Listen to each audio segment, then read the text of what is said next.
வாழ்க அன்புடன் வளர்க நன்றி உணர்வுடன் மணிவண்ணன் பிரபஞ்ச சக்தி ஜேர்னி ஆஃப் சோல்ஸ் ஆன்மாக்களின் பயணம் என்ற அந்த புத்தகத்தினுடைய கருத்தாக்கத்தை நம்ம பார்த்துட்ருக்கோங்க. தொடர்ந்து இந்த வீடியோவை நீங்கள் இப்போ தான் முதல் தடவையாக பார்க்குறீங்க அப்படின்னா நம்முடைய சேனலை சப்ஸ்கிரைப் பண்ணிக்கோங்க. அப்படியே பெல் ஐக்கானையும் கிளிக் பண்ணிக்கோங்க. அதில் ப்ளேலிஸ்ட்டு போனீங்க அப்படின்னா நிறைய டாபிக் இருக்குது. உங்களுக்கு பிடிச்ச மாதிரி டாப்பிக்கில் நீங்கள் கேட்டு தெரிஞ்சுக்கலாம். உங்களுடைய வாழ்க்கையில் அதை பயன்படுத்திக்கலாம். வாங்க இன்றைக்கி வீடியோக்குள்ளே நம்ம போகலாம். இப்போ பார்த்தீங்க அப்படின்னா டாக்டர் அடுத்து என்ன கேட்குறாருன்னா, உன்னுடைய கல்வி கோயிலுக்கு வெளியே நாம் மிதப்போம், நீ உன்னை சுற்றியோ அல்லது தொலைவிலோ என்ன பார்க்குற அப்படின்னு சொல்லி கேட்குறாரு. பெரிய மக்கள் கூட்டம் இருக்குது, எவ்வளவு அப்படின்னு சொல்ல முடியுமா? தொலைவில் என்னால் எண்ண முடியாது, நூற்றுக்கணக்கான பேர், அங்கே ஏராளமான பேர் இருக்காங்க அப்படின்னு சொல்கிறாரு. நீ இந்த எல்லா ஆன்மாக்களையும் அடையாளம் கண்டுணரியா, அவங்களோட சேர்ந்து பழகிருக்கியா அப்படின்னு கேட்குறாரு. அப்படி சொல்ல முடியாது, நான் அவங்க எல்லாரையும் பார்க்க முடியாது, அது ஒரு வகையாக மங்களாக இருக்குது, ஆனால் எனக்கு கூட்டம் அருகில் இருக்குது அப்படிங்கிறது மட்டும் தெரியுது அப்படின்னு சொல்கிறாரு. ஒரு 20 ஆன்மாக்கள் கொண்ட உன் குழுவை நான் முதல்ல நிலை கொத்து குழு அப்படின்னு அழைக்கலாம். அப்படின்னா நீ உன்னை சூழ்ந்துள்ள பெரிய 2ஆம் நிலை ஆன்மா குழுக்களோடு இப்போது தொடர்பு கொண்டுள்ளாயா அப்படின்னு கேட்குறாரு. நாங்கள் அனைவரும் தொடர்பு கொண்டிருக்கிறோம், ஆனால் நேராக அல்ல, எனக்கு அந்த மற்றவர்களே தெரியாது. கோயிலில் உன் சொந்த குழுவினரை பார்த்த மாதிரியே இந்த மற்ற ஆன்மாக்களின் உடல் சார்ந்த தோற்றங்களை நீ பார்க்குறியா அப்படின்னு கேட்குறாரு. அதுக்கு அந்த ஆன்மா என்ன சொல்கிறாங்கன்னா, இல்லை, அது தேவையில்லை, இங்கே திறந்த வெளியில் அது இயல்பாக உள்ளது, நான் அவர்கள் அனைவரையும் ஆன்மாக்களாகவே நான் பார்க்குறேன் அப்படின்னு சொல்கிறாங்க. நீ தற்போது இருக்கிற இடத்துலேருந்து தொலைவில் நோக்கு, இந்த எல்லா ஆன்மாக்களையும் நீ எப்படி பார்க்குற, அவர்கள் எதை போல இருக்கிறாங்க அப்படின்னு சொல்லி கேட்குறாரு. வேறுபட்ட விளக்குகளாக மின்மினிகள் போல ஒளி எழுப்பி கொண்டு இருக்கிறாங்க அப்படின்னு சொல்லுது. அப்போது ஆசிரியர்களாகவும் மாணவர்களாகவும் ஒருவரோடு ஒருவர் சேர்ந்து வேலை செய்யும் ஆன்மாக்கள் எல்லா நேரங்கள்லையும் சேர்ந்து இருக்கிறாங்களா அப்படின்னு சொல்ல முடியுமா? என் குழுவில் இருப்பவர்கள் சேர்ந்திருக்கிறார்கள், ஆனால் ஆசிரியர்கள் எங்கள் பாடங்களில் உதவி செய்யாதிருக்கிறப்ப தங்களுக்கு இடையே இணைந்திருக்கிறாங்க அப்படின்னு சொல்கிறாங்க. நான் இப்போது இருக்கிற இடத்துலேருந்து நீ ஏதாவது வழிகாட்டி பார்க்குறியா? ஆம், நிச்சயமாக எங்களை காட்டிலும் குறைந்த பேர் இருக்காங்க. நான் கார்லாவை அவளது 2 நண்பர்களோடு நான் பார்க்க முடியுது அப்படின்னு சொல்கிறாங்க. உடல் சார்ந்த தோற்றங்களை பார்க்காமலேயே அவர்கள் வழிகாட்டிகள் என்று உனக்கு தெரியுதா? அங்குள்ள எல்லா பிரகாசமான விளக்குகளையும் நீ பார்த்துவிட்டு மானசீகமாக அவர்கள் வழிகாட்டிகள் அப்படின்னு சொல்ல முடியுதா அப்படின்னு சொல்லி கேட்குறாரு. நிச்சயமாக நாங்கள் அதை செய்ய முடியும், ஆனால் அவர்கள் அனைவரும் வெண்மை அல்ல. ஆன்மாக்கள் அனைவரும் முழுமையான வெண்மை இல்லை அப்படின்னு சொல்கிறியா? அது முக்காலும் உண்மை. எங்கள் ஆற்றலின் தீவிரமானது எங்களை குறைவான பிரகாசமாக ஆக்கலாம். ஆக கார்லாவும் அவளது 2 நண்பர்களும் வெண்மையின் வேறுபட்ட சாயலை வெளிப்படுத்துகிறாங்களா அப்படின்னு சொல்லி கேட்குறாரு. இல்லை, அவர்கள் வெண்மையே இல்லை. எனக்கு புரியலையே. அவளும் அவளுடைய 2 நண்பர்களும் ஆசிரியர்கள். வித்தியாசம் என்ன? இந்த வழிகாட்டிகள் ஆற்றலின் வெண்மையற்ற ஒளி கதிர்களை வீசுகிறார்கள் என்று நீ சொல்கிறியா? அது சரிதான். நல்லது. அவர்கள் என்ன நிறம்? நிச்சயமாக மஞ்சள். ஓ, எனவே எல்லா வழிகாட்டிகளும் மஞ்சள் நிற ஆற்றலை வீசுகிறார்களா? இல்லை, வீசுவதில்லை. என்ன அப்படின்னா ஏன் அப்படின்னா, கார்லாவின் ஆசிரியர் வளைர்ஸ், அவர் நீல நிறம். நாங்கள் அவரை சில நேரங்களில் இங்கே பார்க்குறோம். நல்ல மனிதர், மிக புத்திசாலி. நீலமா? நாம் நீல நிறத்தை எங்கே பார்த்தோம்? வளர்ஸை ஒரு இளநீல நிறத்தை காட்டுகிறார். நான் குழம்பியுள்ளேன். நீ உன் குழுவில் ஒருவராக வளைர்ஸ் என்று அழைக்கப்பட்ட மற்றொரு ஆசிரியரை பற்றி ஒன்றுமே சொல்லவே இல்லை இது வரைக்கும். நீ என்னை கேட்கவில்லை. இருப்பினும் அவர் என் குழுவில் இல்லை, கார்லாவும் இல்லை. அவர்களுக்கு சொந்த குழுக்கள் உள்ளன. இந்த வழிகாட்டிகள் மஞ்சள் நீல நிற ஒளியை வீசுகிறார்களா? ஆமாம். மற்ற எத்தனை நிறங்கள் நீ மிதந்து கொண்டிருக்கும் போது பார்க்கிறாய்? ஏதும் இல்லை. சிகப்பு, பச்சை நிற ஆற்றல் விளக்குகள் ஏன் இல்லை? சில சிகப்பானவை, ஆனால் பச்சை விளக்குகள் எதுவும் இல்லை. ஏன் இல்லை? எனக்கு தெரியாது. ஆனால் சில நேரங்களில் நான் சுற்றி பார்க்குறப்ப இந்த இடம் கிறிஸ்மஸ் மரம் போல ஒளி வீசி கொண்டிருக்கிறது. நான் வளர்சை பற்றி அறிய ஆர்வம் கொண்டுள்ளேன். ஒவ்வொரு ஆன்மீக குழுவிற்கும் 2 ஆசிரியர்கள் ஒதுக்கப்பட்டுள்ளார்களா அப்படின்னு கேட்குறாரு. அது வேறுபடுகிறது. கார்லா வளைர்ஸின் கீழே பயிற்சி பெறுகிறார். எனவே எங்களுக்கு 2 பேர் இருக்காங்க. நாங்கள் அவரை சில பொழுது பார்க்கிறோம். அவர் எங்கள் குழுவை தவிர மற்ற குழுக்களுடனும் வேலை செய்கிறார். ஆக ஒரு குறைந்த அளவு வளர்ச்சியடைந்த வழிகாட்டியாகவே கார்லாவை கற்பித்து கொண்டிருக்கும் ஒரு மாணவியா? அவள் எனக்கு தேவையான அளவிற்கு முதிர்ச்சி பெற்றவள். சரி, நீ இந்த நிறத்திட்டங்களை நான் புரிந்து கொள்ள எனக்கு உதவி செய்வியா? கார்லாவின் ஆற்றல் மஞ்சள் ஒளியையும் வளைர்ஸின் ஆற்றல் நீல ஒளியையும் ஏன் வீசுது? அது சுலபமானது. வளைர்ஸ் அறிவில் எங்கள் எல்லோரையும் விட மேம்பட்டு இருக்கிறார். அவர் அடர்த்தியான ஒளியை அளிக்கிறார். ஆன்மாக்களிலே நீல நிற சாயல் மஞ்சள் அல்லது வெறும் மென்மையை விட வித்தியாசத்தை ஏற்படுத்துகிறதா? நான் சொல்ல முயற்சி செய்கிறேன். இது நீ எவ்வளோ தொலைவில் இருக்கிறாய் என்பதை பொறுத்தது. நீலம் மஞ்சளை விட ஆழமானது, மஞ்சள் வெண்மையை காட்டிலும் அடர்த்தியானது. வளைர்ஸின் ஒளிவீச்சு கார்லாவின் ஒளிவீச்சை விட குறைந்த பிரகாசத்துடன் கதிர்வீசுகிறது. மேலும் அவள் உன் ஆற்றலை விட குறைந்த பிரகாசமாக இருக்கிறாள். ஏனென்றால் நீ வளர்ச்சியில் இன்னும் கீழ்மட்டத்தில் இருக்கிறாய் அல்லவா? சிரிக்கிறா. மிகவும் கீழே. அவர்கள் இருவருக்கும் என்னை காட்டிலும் ஆழ்ந்த நிறம் உள்ளது. கார்லாவின் மஞ்சள் நிறம் உனது வெண்மை நிறத்துடன் ஒப்பிடுறப்ப உன்னுடைய முன்னேற்றத்தை பொறுத்தவரையில் அது எவ்வாறு விவரிக்கப்படுது அப்படின்னு சொல்லி அவர் கேட்குறாரு. நான் சிகப்பு வெண்மையாக மாறிக்கொண்டிருக்கிறேன். முடிவில் நான் மங்கலான தங்க நிறமாக இருப்பேன். அண்மையில் கார்லா சிறிது அடர்த்தியான மஞ்சளாக மாறுவதை நான் கவனித்தேன். அவள் அதிக அறிவாளி, நல்லவள். உண்மையாகவா? இறுதியில் அவளுடைய ஆற்றல் மட்டம் அடர்த்தியான நீல நிறமாக மாறுமா? இல்லை, முதல்ல மங்கலான நீல நிறத்திற்கு மாறுவாள். நம் ஆற்றல் அதிகமாக அடர்த்தியாகும் போது அது எப்பொழுதும் படிப்படியாக இருக்கிறது.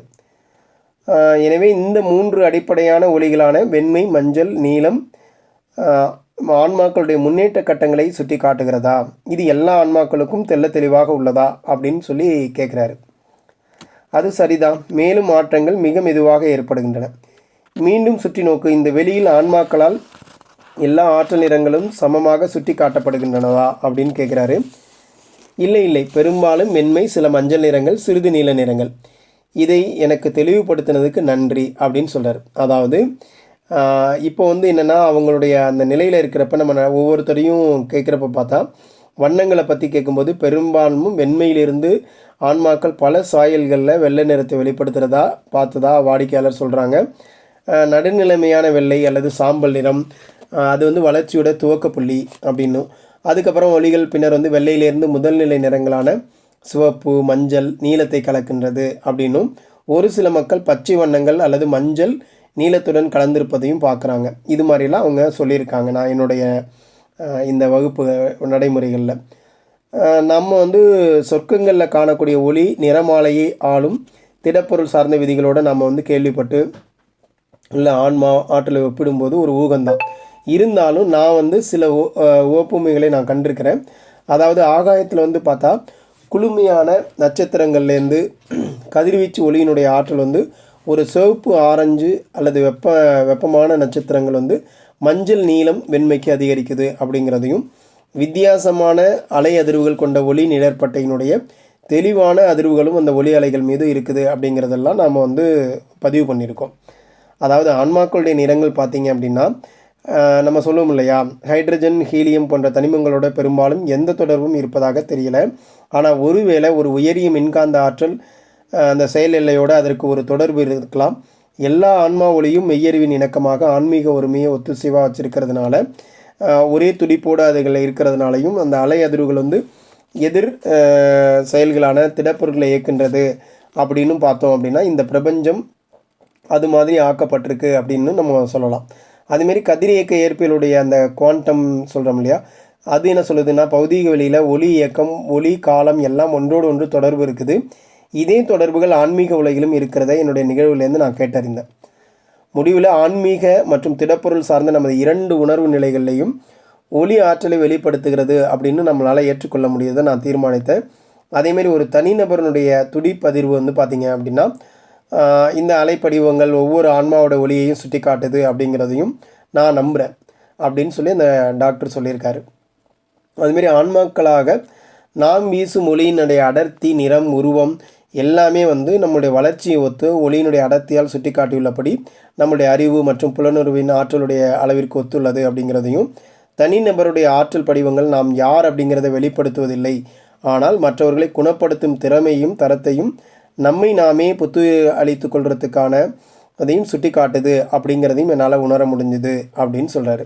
அதேமாரி இந்த அறுத்துயில் நிலையில் இருக்கக்கூடிய மக்கள் ஆன்மாக்களை பற்றி கூறும் இடத்துல தொலைவில் இருந்து உருவம் இல்லாதிருந்த போதிலும் அவர்கள் எவ்வாறு தோன்றுகிறாங்க அப்படின்னும், அறிவிக்க நிறங்களை பயன்படுத்துகிறாங்க. என்னுடைய நிகழ்வுகளிலேருந்து அதிக முதிர்ச்சி அடைந்த ஆன்மாக்கள் விரைவாக நகர்ந்து செல்லும் நீல நிறம் கொண்டவர்கள் அப்படின்னும், அதிகமாக ஊதா நிறம் கொண்ட ஆற்றலின் அணுக்கூறுகளை வெளிப்படுத்துகிறார்கள் அப்படின்னும் நான் தெரிஞ்சுக்கிட்டேன் அப்படின்றார்.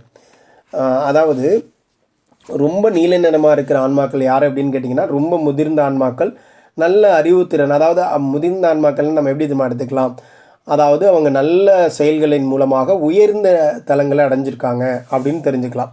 அதுவே கொஞ்சம் மஞ்சளாக இருக்கிறவங்க பார்த்திங்க அப்படின்னா அடுத்தது அதுமாதிரி நீலாவோட ஊதா நிறத்தில் இருக்காங்க அப்படின்னா அதை விட கம்மியான அளவில் இருக்காங்க.